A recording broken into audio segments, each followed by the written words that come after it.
The other game that I'm so excited for is It Takes Two. It Takes Two is made by Josef, whom I love. He's like this gaming director who is just like one of my favorite directors of all time at this point. He made this amazing game called Brothers: A Tale of Two Sons, which I played on my PS3, which was this indie game that no one talked about. It just frustrated me that no one really talked about it. And like I played that game and it was such a great game. It's about these two brothers and you're controlling each brother with one analog stick and you're doing all these puzzles and it had such an amazing story. The next one was A Way Out. And when that came, it was so fun. Me and my girlfriend, we played that game. It was such a fun game. It was such a fun time. And, you know, we obviously shared screens and everything like that. That's kind of what he was pushing for. He's pushing for this idea that he wants to kind of bring back couch co-op, but be able to tell these amazing stories with couch co-op. And like had such a fun time, and the ending was really, really funny as well, really, really great. I loved A Way Out, and I was so excited to like know what he's doing next. I'm like, what's the next game? What's the next game? And this got announced, and I'm like, oh my god! I looked at my girlfriend. I'm like, this is gonna be the perfect game, and this is the game she's most excited for. And I got at the moment on Open Critic, it's at an 88 at the moment on Wednesday. It's like, I'm so glad that he's getting the recognition. Like finally, like Josef Fares, like, give him all the money he wants for any game. Like seriously, like he's such a revolutionary. Like he's thinking about games in a way that I wish more developers were thinking about. And that's gonna go on to my point what I'm trying to make about this is why we need more games like It Takes Two. Because of pandemic and everything like that, I get it, but for a long time we have been moving away from this idea that, you know, couch co-op is gone. Everything is online based, and I get that. I get the idea behind it because it's easier to reach someone when they're online, when they're at their own home. But couch co-op has a very, very different feel to it.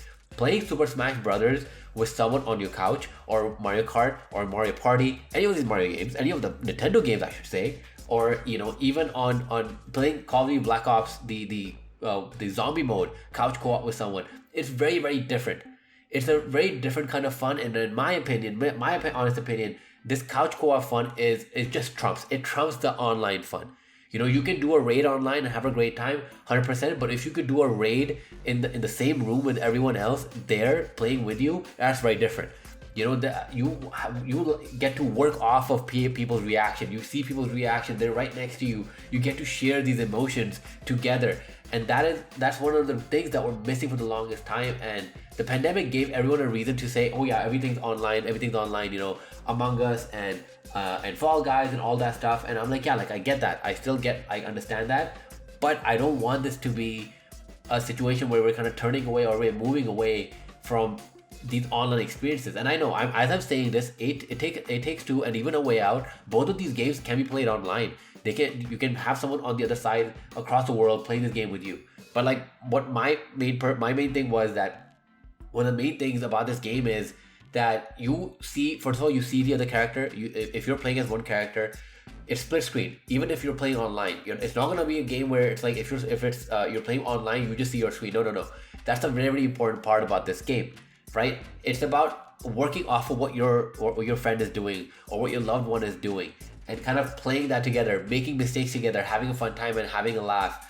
And you know, for me, the couch aspect of it, again, like I'm very fortunate, you know, my girlfriend and I were obviously being able to quarantine together, because of the way our household and everything work.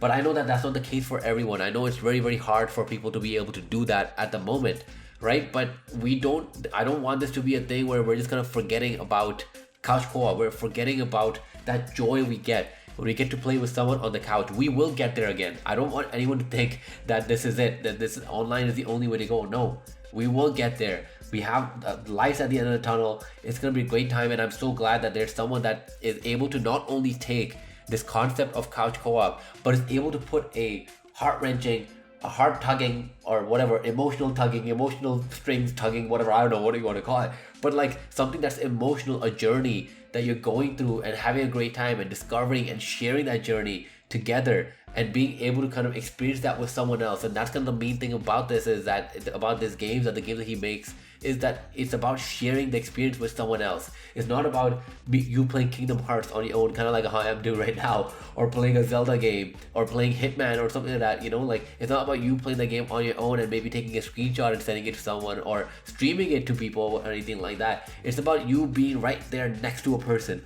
or being in communication with someone on the headset or anything like that. and being able to share the experience as you go through it. And they're also doing it because they're also involved in the game. It's not them just watching, it's them being involved in the game. And I think games like that are so important, are so so far between. Like I just wish they were more frequent and people start taking cues from this.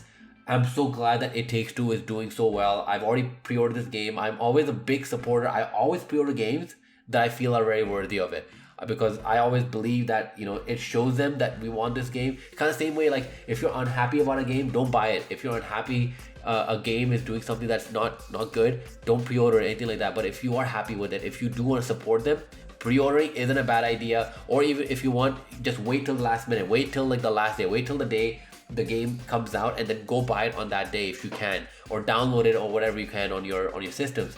But like I just want to shout out to Josef Fares. Like, you know I'm a very small time podcast host and streamer and everything like that, and YouTuber and all that, but I would love to meet someone like Josef Fares because he seems like such a fun and interesting person. But that's just okay. I think we can move on. But please check out It Takes Two. It Takes Two is gonna be amazing. I can already tell it's gonna be amazing. I'll talk about it next week once I've played it.